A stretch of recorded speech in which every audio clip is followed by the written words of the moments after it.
Chicas, les voy a presentar a Sergio Martínez Blanco. Él es periodista, vive en Cutralcó y hoy el tema es vaca muerta. Yo no quiero andar mucho en el tema político y recursos naturales porque a veces la gente se enoja, tanta política. Pero chicas, esto también es el valor de vivir, porque son nuestros recursos, porque es nuestro país y acá se están llevando todo, todo, todo. Y las nuevas generaciones, tu hijo, mis nietos, tus nietos, ¿qué van a recibir el día de mañana? Bueno, Sergio nos hace, ¿sí? Nos da un panorama de lo que está pasando allá, qué es vaca muerta. Sergio nos cuenta de qué se trata. Presta mucha atención.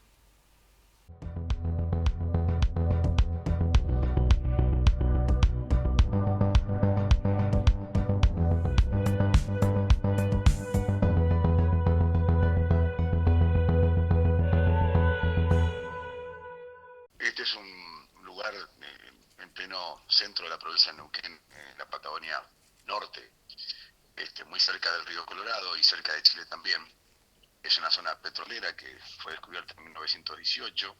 Es el segundo pozo de Argentina, el primero de la zona patagónica, el pozo número 1 de Plaza Huíncul. Así se llama la localidad que está pegada. Es melliza de Cutralcó, son dos ciudades que están pegadas, están desarrolladas una junto a otra por un tema histórico, ¿no?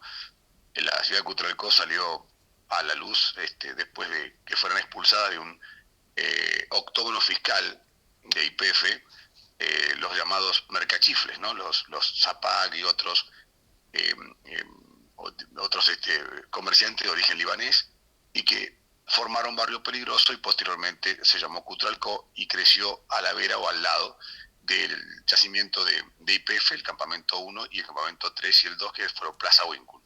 Posteriormente se hizo la reconversión a una municipalidad de Plaza Huíncul, lo que hizo que tuviéramos dos pueblos que aún se mantienen separados, pero juntos, como una comarca. Y la pregunta de toda gente que no es de aquí es: ¿por qué no nos juntamos? ¿Por qué no se reúnen institucionalmente? Bueno, porque no conviene, porque cada uno de los pueblos recibe regalías por separado, así que hay dos municipalidades, dos cuarteles bomberos, está todo por duplicado, por una cuestión de conveniencia de cada una de las comunidades y por lo cultural también, ¿no? Bueno, Vaca Muerta es una formación que ya se conocía desde hace muchos años. Estamos hablando de los años finales de los 40, comienzos de los 50, ya se conocía esta formación. Eh, lo que pasa es que esta formación no era redituable eh, explotarla en esa época. Si bien el fracking o la llamada extracción no convencional del llamado shale, la reserva de gas en la roca, en la roca que tiene poros, que es porífera, que está en su suelo, es una técnica que es conocida ya en los años 39, 40. Howard Hughes, incluso el papá de Howard Hughes, había desarrollado técnicas con trépanos especiales y lo que se conoce como la explotación horizontal. Pero esto no era sino una teoría y se puso muy poco en práctica porque no era rentable.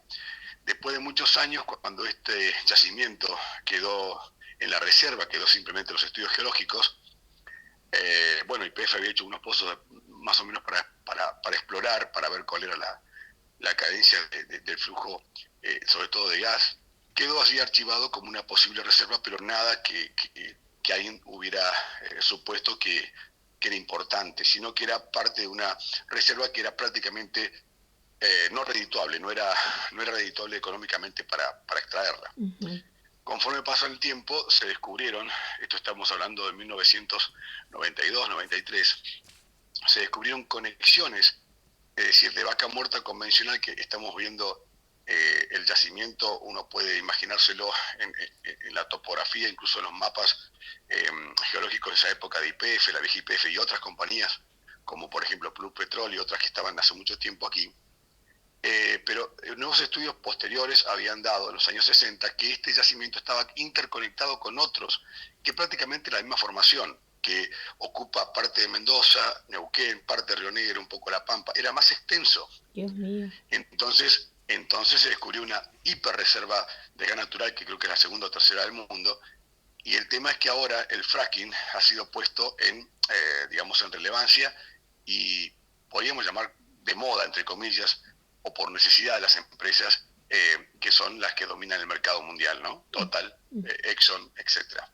Entonces, bueno, empezó el fracking, que es una gran polémica en todo el mundo porque es una técnica muy invasiva, donde destruyen rocas, pulverizan rocas a muchos metros bajo suelo en forma horizontal, es decir, simultáneamente, y esto podría traer consecuencias ecológicas que no se saben. De hecho, en Estados Unidos hay, creo que son ahora 39 o 40 estados que prohibieron el fracking, igual que en Gran Bretaña, en Rumania, en fin, en muchas partes del mundo, donde justamente lo hacen porque no saben el alcance que pueden tener a corto o a mediano o largo plazo estas socavaciones, esas explosiones internas que utilizan muchísima agua con muchos compuestos como cianhídrico, cianuro, en fin, y que es una explotación muy cara, muy onerosa al sistema de equilibrio ecológico. Total. Por cuanto los reservas acuíferos están justamente mucho antes, y para llegar a esas áreas donde se perfora la roca con una técnica y se saca el gas, se tienen que pasar los acuíferos. Las empresas dicen que ellos dan un encamisado al pozo, es decir, al tubo que baja, lo encamisan con cemento y con otras sustancias para evitar que el agua se contamine con esas arenas que bajan y esos líquidos y fluidos, y cuando sale o se extrae el líquido o el gas. Pero esto no está controlado en Neuquén. De hecho, no está controlado en ninguna parte del país. Para que la gente se dé cuenta, el sistema petrolero en toda la cuenca neuquina, la cuenca de Salta, la cuenca de Comodoro Rivadavia, funciona de una manera muy particular y muy endeble desde hace muchísimos años. Esto no quiero que lo crea la gente que me está escuchando, sino que lo investigue, simplemente se va a dar cuenta que es algo increíble. Las empresas pagan regalías en un 12,7 más por ciento, ¿no?, del total que se extrae, más un plus por sellados, un 13%. Es decir, si yo alquilo una casa y cobro el 13% de lo que la persona sube a alquilar las habitaciones, una cosa así, ¿no? Es muy poco. Entiendo. Pero Pero en todo el viene de sur, hace Sergio, decenas de años. en todo el sur está pasando una situación así, ¿eh? Ahí Bueno, están los grandes a recursos eso, naturales. claro, Sí, dime. a eso voy. Fíjese que ahora lo que está pasando en Chile, Mm, que la gente centennial y millennial, los chicos que van desde 16 años hasta 32, 36 años, que es una franja de edad bastante amplia, porque son jóvenes, se están dando cuenta que la cosa está mal repartida en términos económicos, en total. cuanto a la cantidad de dinero que se extrae.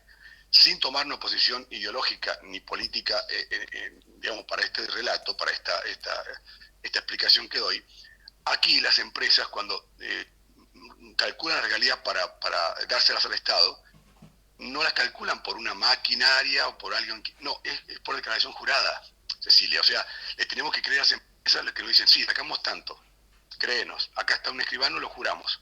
Y sobre ese total, que nadie controla, se paga una regalía. Qué locura.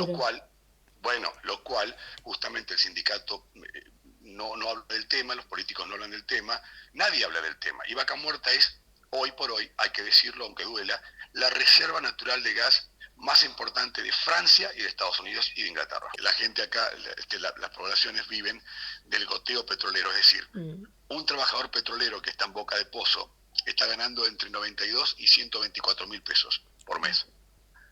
Ese es el sueldo. Pero no toda la gente es petrolera. Claro. Hay gente que está cobrando 40 mil pesos, empleados municipales 42 mil pesos, y por ende entonces la brecha es muy grande entre los que trabajan en el petróleo y los que no.